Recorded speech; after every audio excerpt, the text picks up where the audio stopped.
Polda Jawa Barat membongkar pabrik pembuatan mie basah yang mengandung bahan berbahaya berupa formalin dan boraks di Kabupaten Garut. Dalam kasus ini, polisi menetapkan seorang tersangka berinisial WK yang merupakan pemilik usaha tersebut. Direktur Reserse Kriminal Khusus Polda Jawa Barat, Wirdanto, menjelaskan pengungkapan kasus bermula dari laporan masyarakat terkait dugaan penggunaan bahan kimia berbahaya pada produk mie basah di Kecamatan Cilawu. Menindaklanjuti laporan itu, petugas melakukan penggerebekan dan mendapati aktivitas produksi mie basah dengan menambahkan bahan tambahan yang dilarang. Dalam operasi tersebut, polisi menyita barang bukti berupa air campuran bahan kimia seperti formalin dan boraks dalam jumlah besar yang siap digunakan untuk proses produksi. Campuran bahan kimia itu kemudian dicampurkan ke dalam adonan mie basah sebelum didistribusikan.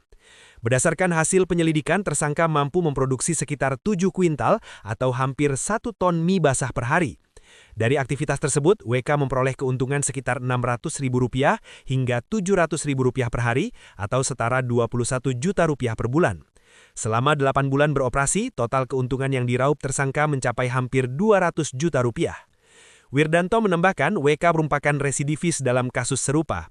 Ia sebelumnya pernah dijatuhi hukuman 6 bulan penjara pada periode 2023 hingga 2025.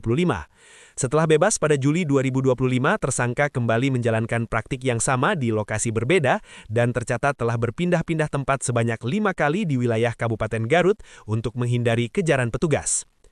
Atas perbuatannya, tersangka dijerat pasal 136 Jungto pasal 75 ayat 1 Undang-Undang Pangan terkait penggunaan bahan tambahan pangan melebihi ambang batas atau bahan yang dilarang. Ancaman hukuman yang dikenakan berupa pidana penjara maksimal 5 tahun dan denda hingga Rp10 miliar.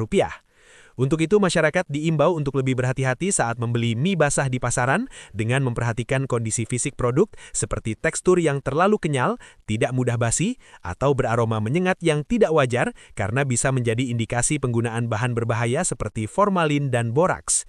Konsumen juga disarankan membeli dari pedagang atau produsen yang jelas dan terpercaya, serta segera melaporkan kepada pihak berwenang apabila menemukan dugaan peredaran pangan yang tidak aman demi melindungi kesehatan diri sendiri dan keluarga. Setelah kami dalami bahwa pelaku atau tersangka WK ini merupakan residivis dari tindak pidana pangan dengan modus yang sama, yang sudah menjalani hukuman selama 6 bulan lamanya akibat kegiatan atau tindakan yang sama dari tahun 2023 sampai dengan 2025. Jadi baru bebas, kemudian setelah itu bulan Juli melakukan lagi di lokasi yang berbeda. Oleh karena itu, hasil dari lidik kami setelah kami mendapatkan informasi tersebut di lokasi, yaitu di gudang bekas kandang ayam, yang tentunya kita bisa membayangkan ketidakhigienis atau ketidakbersihan dari tempat tersebut di daerah Kampung Cirorek, Desa Karya Mekar, Kecamatan Cilawu. Petugas Ditreskrimsus melakukan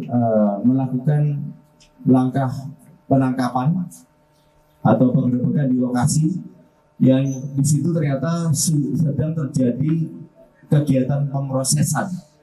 Di TKP, sebagaimana tadi disampaikan Bapak Kabitumas, beberapa barang bukti sudah kami lakukan penyitaan, sudah kami amankan, termasuk adanya sebuah tong air yang berisi campuran formalin, boraks, dan bahan kimia lainnya.